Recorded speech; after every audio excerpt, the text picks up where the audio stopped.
All right, guys, we've spent a lot of time trying to figure out values of trig functions, sine, cosine, tangent, etc. We're going to shift gears a little bit and start talking about graphing these trig functions. So, for example, what would the graph of sine look like, right? We know how to figure out all the values of sine as we go around the circle, but if we were to plot those points on the x and y axis, what would they look like? Okay, it's kind of our question. And I think one of the important reasons that we want to graph something, it allows us to get a different way to visualize information on one area. So let's maybe start by trying to surmise what does the graph of sine look like. And we're going to go way back to our Algebra 1 days in terms of graphing by just plotting, okay, in a table, the values for x and the values for y. So you can see in the table here, I have all my x values. Those are all angle measurements. So my inputs are x values are angle measurements, and my outputs or my y values are going to be whatever the sine value is at those points. So for instance, 0, let's start with 0. If I plug in 0 into sine of x, I get sine of 0, and sine of 0 is 0. So I'd put 0 in there. That means a point on my graph of sine is 0, 0. Okay? Pi over 6, if I plug pi over 6 into sine, we'll speed this up. I know you know how to do this, but in the interest of graphing, sine of pi over 6 is 1/2. Again, we would look at our triangles and come up with that. Pi over 3, if you remember, is root 3 over 2. Sine of pi over 2 is 1. Sine of 2 pi over 3, root 3 over 2. Sine of 5 pi over 6 is 1/2, and sine of pi is 0. Again, all these values are just coming from my triangles, just like on the previous test. I asked you, hey guys, what's sine of 2 pi over 3, for example? You would have gone to your triangles, looked at your ratios, looked at the quadrant, and said, oh, the value is root 3 over 2. So that's where my values are coming from. All right, so what I've done is all the values of my special triangles from 0 to pi. Let's keep on going. 7 pi over 6 would give me a sine value of negative 1/2. 4 pi over 3 would give me negative root 3 over 2. 3 pi over 2 would give me negative 1. 5 pi over 3 would give me negative root 3 over 2. 11 pi over 6 would give me negative 1/2, and 2 pi would give me 0. I'll give you a second to maybe get caught up while I talk. Again, these are all values that we know how to find the values of, but again, we're kind of listing them out a little bit different. Okay, I'm assigned x values, all my angle measurements, my outputs are my y values. I want to know what this graph looks like. Okay, so if you were to maybe graph all these points here, right, my x values, that'd be pi over 6. This would be pi. All I'm doing is plotting out my x values. Pi over 2, 2 pi over 3, 5 pi over 6. That's pi. 7 pi over 6. I'm just, again, labeling my graph, so makes it easy to plot these points. 3 pi over 2. 5 pi over 3, 11 pi over 6, and 2 pi. So those are all my x values. If I make each box count that much, it makes it very easy to graph. Just to keep things interesting, I'm going to change colors. So I know the point 0, 0 is a point. Pi over 6 is 1/2. So if there's 1, 1/2 would be halfway up. Root 3 over 2, you may have trouble thinking where that is. I'll just tell you it's a little bit less than 1, maybe about right there. And then we know pi over 2 is 2. Again, all I'm doing is plotting these sets of points up here, right? Thinking of my angle measures as my x, and my outputs or my values for sine as my y. 2 pi over 3, I go back down to root 3 over 2. 5 pi over 6 is 1/2, and pi is 0. So we have kind of a little like hill or mountain there. 7 pi over 6 is negative 1/2. 4 pi over 3, negative root 3 over 2 is a little bit above negative 1. Okay, so not quite negative 1. 3 pi over 2 is negative 1. 5 pi over 3 is back to negative root 3 over 2. 11 pi over 6 is negative 1/2. And 2 pi we're back to 0. And you can imagine if we kept on going past 2 pi, I would just be going around in a circle and getting those same values again, right? So when we think about connecting all these dots, what the sine graph actually, the graph of sine actually looks like, is this really smooth, almost like wave graph. Okay, it's kind of this wave graph, and it's quite interesting. And actually, if you kept on going, what would happen is this graph would just start to repeat. Okay, and if you went in this direction, it would start to repeat, and it would just look like this never-ending continuous wave. It's kind of an interesting graph to look at. Okay, but notice here, okay, now as we start to think about things, that at every pi over 2 point, or pi, I had points that were either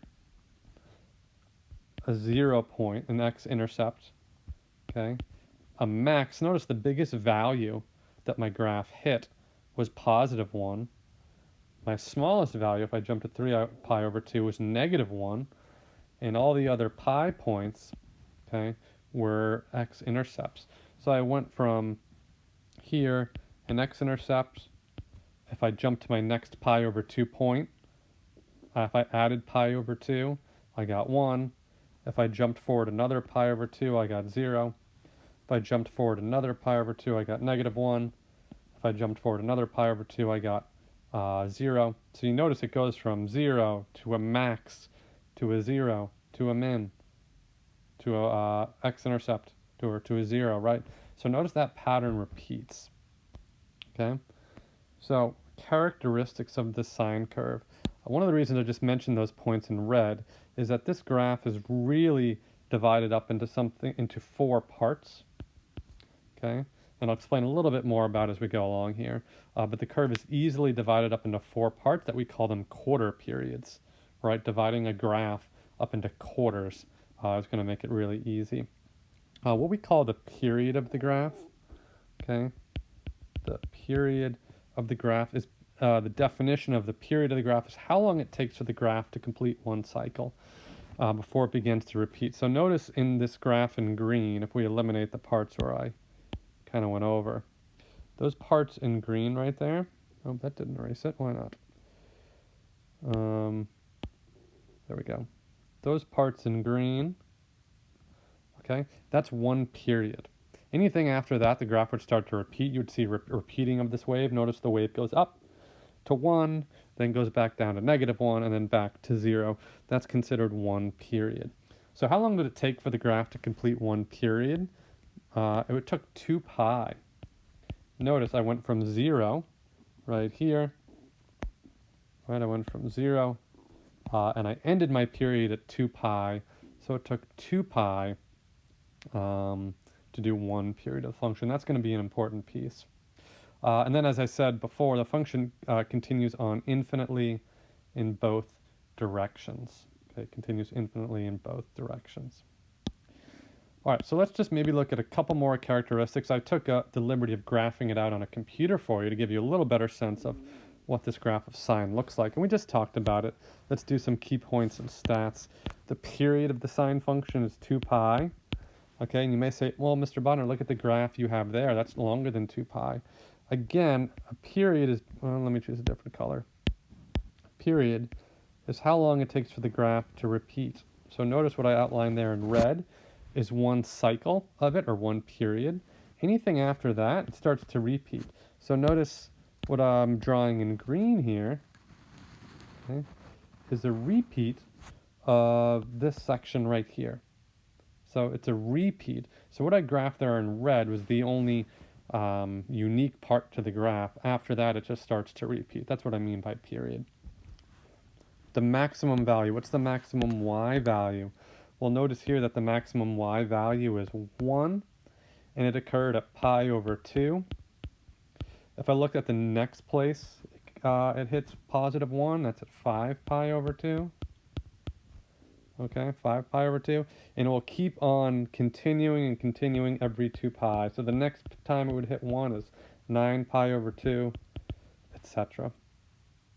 the minimum value. Notice I have a minimum value here at 3 pi over 2.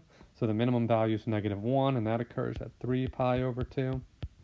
It also occurs at -pi over 2. Okay? And again, notice here that the difference between the minimums, how long does it, once it hits a minimum, how long does it take to hit another minimum? 2 pi. It has to go through one full cycle or one through period to hit that again. Let's skip over increasing and decreasing in y-intercept, and let's go to the domain.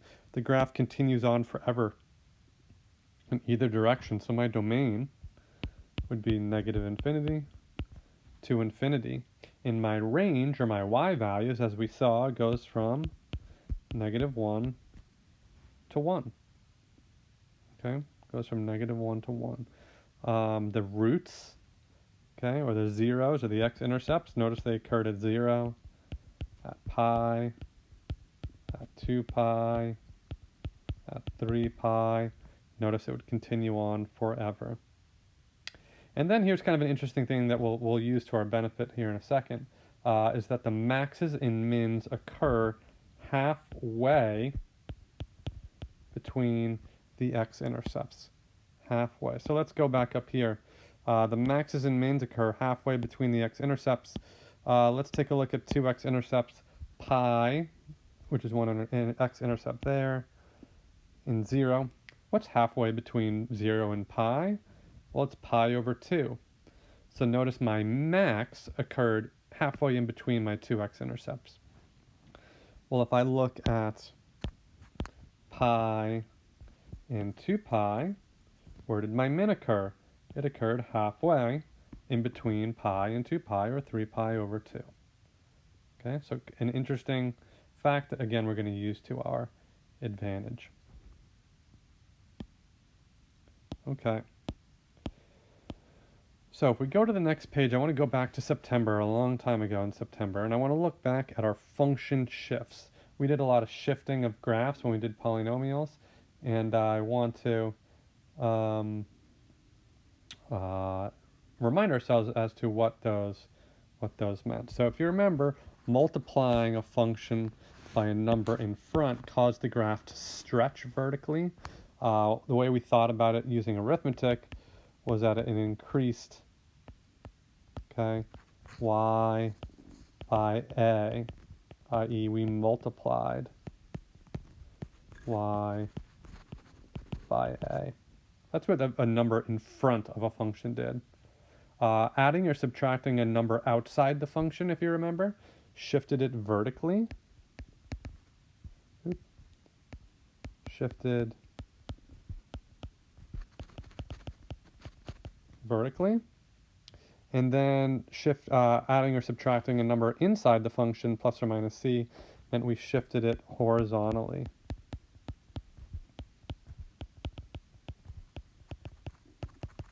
Okay, we shifted it horizontally.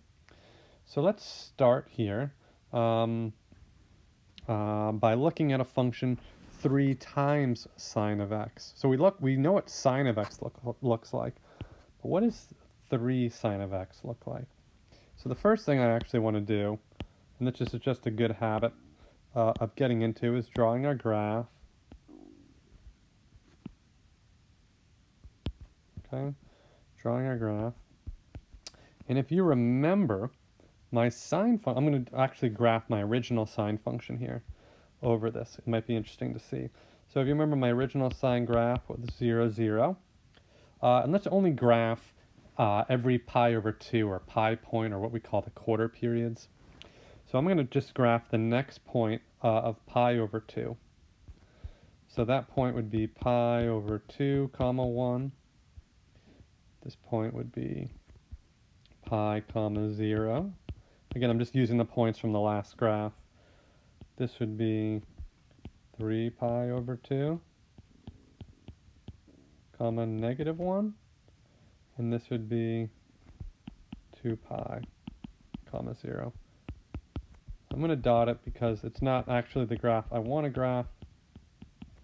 Okay, so when I say we're going to graph quarter periods, that's what I meant. I'm graphing only the maxes and mins and the x-intercepts, and those occur every quarter of the way through the graph. So in this case, my quarter period is pi over 2. So those are the only points I'm going to graph. 0, pi over 2, pi, 3 pi over 2, 2 pi, etc. Okay? So again, we talked about the 3. What does the 3 do? That 3 in front of the sign multiplies all my y values by 3. So if I look at the point 0, 0, if I multiply the y value of 0 by 3, I still get 0. So my graph on 3 sine of x, which I'll do in green, is still at 0, 0. But if I go to pi over 2 comma 1 and I multiply my y value by 3, I get the point pi over 2 comma 3. It stretched my graph vertically. Pi over 0, if I multiply my y value of 0 by 3, I still get 0. If I do 3 pi over 2 negative 1 and multiply my y value by my negative 1 y value by 3, I get negative 3. So my point is 3 pi over 2 comma negative 3. And 2 pi comma 0 stays at 0 because 3 times 0 is 0. So if I connect my graph here, what happens is my graph of 3 sine of x becomes stretched compared to regular sine. Again, the regular sine is that dotted graph. Okay, 3 sine of x is that graph in green. So as I wrote down below here, the 3, okay, in this case affects what we call the amplitude. Okay, it affects the amplitude of the function, and the amplitude, let me finish writing it. The amplitude of the graph is referred to or is defined as the distance between the midline, and the midline right now is, just think about it as your x-axis, okay, and the max and the min on the graph. So I'm going to erase that original sine graph here, just so I have some more room to write. Okay. My amplitude, again, is the distance between my max and my min, and the x-axis, or the midline as we'll call it. Notice the distance there is 3. Okay. The distance here is 3. So that number in front, that 3, basically tells you how high and low your min values are. Okay, how high and how low your min values are. Okay. All right, so that's a lot for one video. Here's what I want you to do for homework. I'm only going to give you one problem. I want you to graph y equals negative 2 sine of x. Okay, and what I want you just to remember is that negative 2 multiplies your y values by negative 2. All our x values are going to stay the same, so just plot the x values of 0, pi over 2, pi, 3 pi over 2, and 2 pi. And I want you to take all the y values on your original graph of sine, and I want you to multiply them by negative 2. That may cause the graph to look a little bit different than what we've seen so far, but just trust the math. Multiply all your y values by negative 2. Draw a nice, neat graph like I drew above, right? Give me your x and y axis, label all your points, make sure it's nice and neat, okay?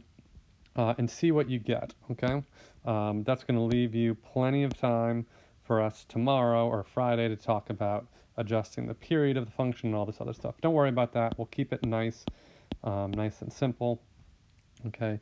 And just try that y equals negative 2 sine of x. And make sure to come in with any questions on Friday, and we'll figure everything out.